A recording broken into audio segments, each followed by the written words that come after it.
My dear comrades, brothers and sisters from the ordnance factories and all defense establishments.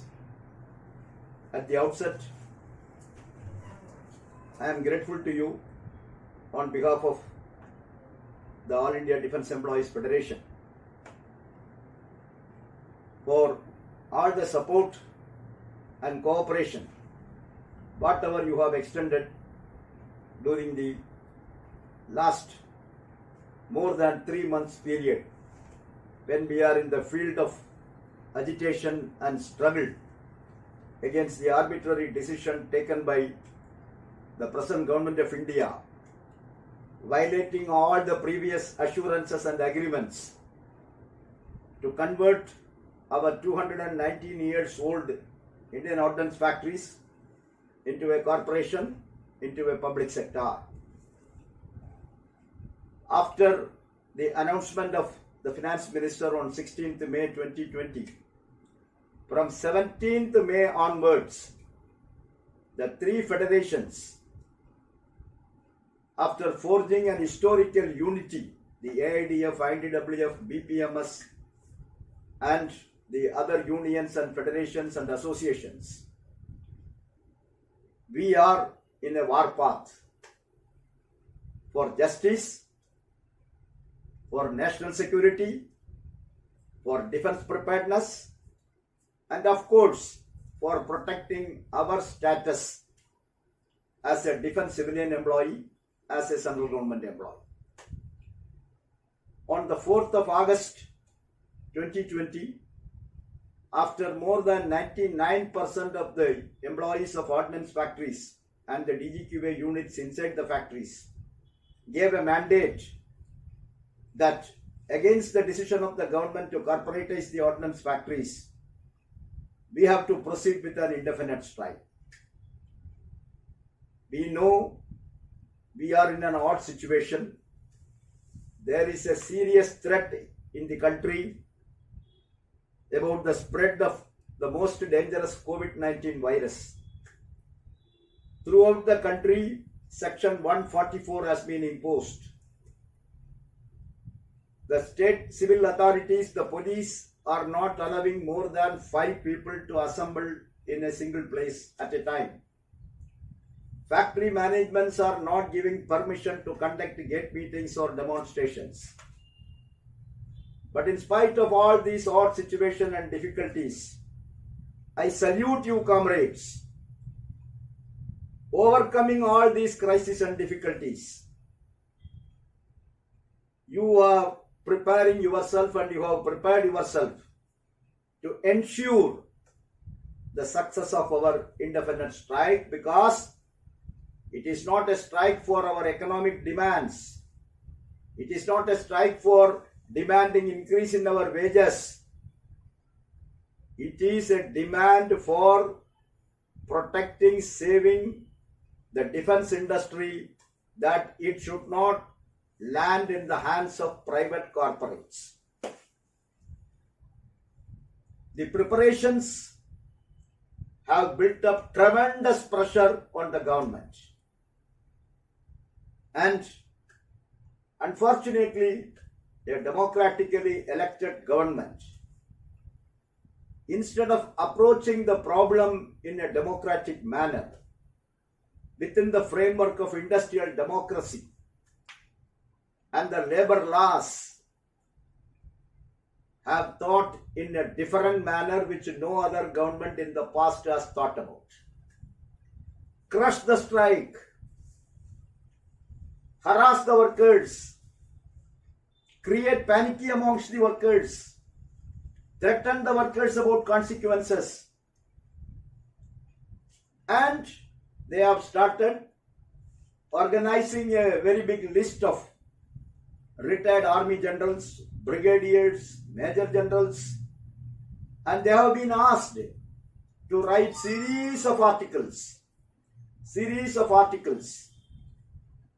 against the ordnance factories, against the employees of the ordnance factories, against the products of the ordnance factories, against the quality of our products, about the workmanship of ours. And we were forced to issue rebuttals and counters against all those articles. Some have been published, and wherever it is not published, we have managed through social media. And you have all supported in that. In this situation, when we were all preparing for the strike, when few days are left for the strike, the government came with an announcement that our strike is illegal. They have not only issued letter to the federations, they have directed the general managers to issue individual letters to all the 80,000 employees of the ordnance factories, threatening them that if you participate in strike, since the strike being an illegal strike, you will have to face the consequences. This was how the government approached the strike. Our president S.N. Pathak Saab is in the trade union field for more than 50 years. 5 decades he has completed. I have also almost completed 40 years, 4 decades in the trade union movement. The government thought that we doesn't know the rules and regulations. We do not know how to go ahead with the strike. They thought easily they can declare the strike illegal without knowing that they are not having any authority to declare our strike as illegal. They are not the authority to declare the strike illegal under the Industrial Dispute Act 1947 if at all our strike was illegal. That power was vested only with a labor court under the Industrial Dispute Act 1947. But they have taken a position that once they declare the strike is illegal, the federations will go back. The workers will go back. The workers will have panicky in their mind. This was the approach of the government. But the 3 federations jointly gave a befitting reply to the government. And after receipt of the reply, the government was in a fix. They do not know what to do. In this situation, comrades, the Chief Labour Commissioner once again intervened and convened a joint discussion, a conciliation proceedings on the 9th of October 2020. We convened a meeting of all the 41 Ordnance Factory Unions President and General Secretaries through video conference. We thoroughly discussed with them about the preparations, our strength, our weakness, everything was discussed. After listening the views of the 41 Ordnance Factories leaders, then we had a discussion with our office bearers of the Federation through video conference. Then we had again a meeting of the 3 federations. Of course, we used to invite CDRA also. And then we worked out our strategy and we were prepared to place our arguments, our logic, our justification before the CLC. Unfortunately, some organizations openly came with a declaration that they are not going to participate in the strike. They will be attending the factory when we are all striking. But the matter of satisfaction is the branches of those organizations in all the 41 ordnance factories took a different position. They took a decision that it is a matter of life and death. The demands are not for a particular cadre. The demand is for saving the defense industry from sale, from closure, from liquidation. Therefore, they took a decision that they all will participate in the strike. Whatever happens, let it happen. I salute them also. Now, on the 9th, all of you know, all the federation leaders, the 6 leaders who participated in the conciliation proceedings, have effectively placed their views before the CLC. And all of you must have seen and listened to the arguments, to the way we have presented before the CLC, especially Comrade S.N. Pathak, President of the Federation, and myself. At least we are satisfied. We have done justice to our cause. We have done justice to the employees of the ordnance factories who are looking towards us, that the leadership will be saviors. The leadership will protect us. The leadership will not surrender before the government.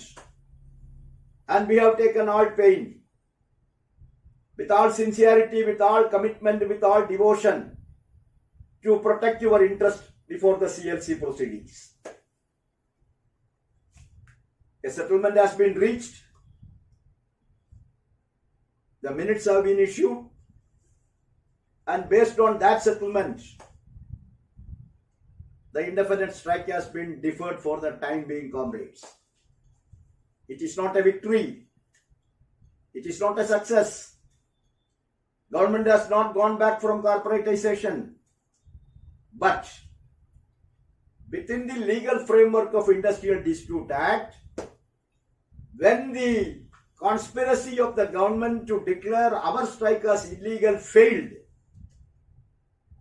then they took plea that under Section 22 of the Industrial Dispute Act, when a conciliation proceeding is pending, we cannot go for a strike. They thought that they are only clever enough to put forth the views like this. But then we insisted that you record a failure report, because 2 conciliations already over for the present strike, and 1 conciliation has already taken place in August 2019. So 3 conciliation proceedings are pending. How much more time you will be requiring? Therefore, under the provisions of the ID Act, you record a failure report. The CLC has to record a failure report. You forward the failure report to the government. Let the government take a decision under the same provisions of ID Act. But the Chief Labour Commissioner was insisting that we have not assembled here for a failure report. Let us have an open mind. Let us try to resolve the issue. Let us come forward to discuss and sort it out. He told we are prepared, but the government is not prepared. Government is not yielding even an inch. So what is the fun in prolonging this negotiation, this conciliation for months together? Let us record a failure report and finish it off. Then let the law take its own course of action. But since CLC was going on insisting, then we told, if Section 22 of the Industrial Dispute Act is applicable to the trade unions and the workers, then Section 33(1) is applicable to the employer. In our case, the Department of Defence Production, Ministry of Defence is our employer. So, he has to accept that he will abide by Section 33(1). And what does Section 33(1) says? Pending a conciliation proceeding, the employer cannot make any change. The employer cannot alter the service conditions. The employer cannot take any further move on the dispute which we have raised in the strike. So therefore, we told, if Section 22 is applicable to me as a worker, Section 33(1) is applicable to the employer, the Department of Defence Production. So he also should not move an inch. Today, whatever is the position, that has to continue. Let us have negotiation. Let us have discussion. If the discussion fails, then it has to again come back to the conciliation officer. The conciliation officer has to record a failure report. The government has to take a decision to refer it to Central Government Industrial Tribunal. This is the process of the law. The workers are not standing before the government with a begging bowl. The law of the land within the framework of the ID Act 1947, the government has to go. If this is acceptable, then let us have a settlement. Then, after discussion, comrades, the meeting started at 11:30 in the morning. It went up to 4:30. Then a break of 1 hour for preparing the minutes.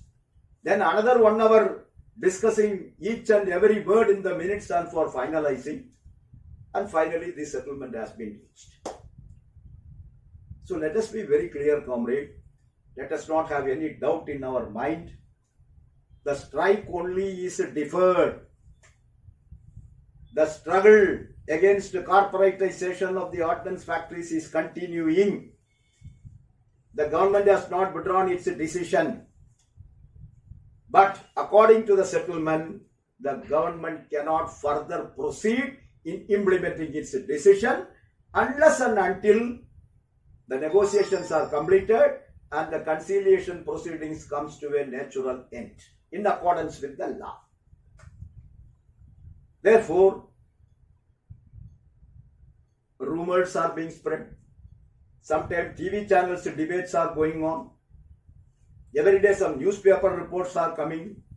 Let us not get disturbed of all these things. Let us have a clear understanding. The cabinet has taken a decision during July 2020 to convert the ordnance factories into a corporation. The cabinet has decided to appoint an empowered committee of group of ministers with the terms of reference for corporatizing the OFB is also still there. The government has taken a decision to appoint a consultant for recommending the procedure for implementation. That is also there. Nothing has been withdrawn. The impact of Section 33(1) settlement is the government cannot further proceed with its implementation processes of corporatization till the discussion with the Secretary DP, the discussion with the empowered group of ministers takes place. And finally, the conciliation proceeding has to be concluded. Till then, the government cannot proceed with its decision. We also cannot go ahead with our strike. This is the declared legal position, my dear comrades. Therefore, let us not worry about whatever rumors are being spread. Many comrades are asking us, how can you believe this government? The government has violated all the previous assurances. What is the guarantee now also they will not violate? Even with all these settlement and agreement reached in the presence of a Chief Labour Commissioner under the ID Act, the government may violate. And this government is known for that. Then what you will do? Comrades, that is what the three federations have declared. If the government goes back, we are open. Our struggle, we can always revive our indefinite strike. We can always go with our agitation. We have created a public momentum in this country. All of you have approached all the political leaders of the country. You have all met more than hundreds of MPs and MLAs in our country. Our comrades have gone to the villages, deep interior villages, to the markets, and have obtained lakhs of signatures in a memorandum addressed to the Prime Minister that please don't corporatize ordnance factories. So therefore, comrades, the federations are not going to sit quiet and we are not sitting quiet. We are vigilant. We are watching each and every step and every developments what is happening in the government. As all of you know, our position has been very clearly told to the government. You are government, you are having majority, you can take whatever decision you want. But that doesn't mean the 80,000 employees of these ordnance factories are going to accept your decision which is arbitrarily dictated on us. We have rejected that through our strike ballot demand, strike ballot decision, mandate, and we have conveyed our message to the government with the intensified serious preparations we have made for the indefinite strike. Therefore, comrades, I think that I have clarified the doubts in your mind. I am only concluding that the strike only is temporarily deferred. Our struggle against corporatization is not deferred. That is an ongoing process. It is a long-drawn battle. We will bring all patriotic citizens into the fold of this agitation, and we will carry forward our movement for saving, for protecting our 219 years Indian Ordnance Factories and our service as a defense civilian employee, as a central government employee. Thank you very much, comrades. Wait for our next phase of agitation. Thank you, comrades.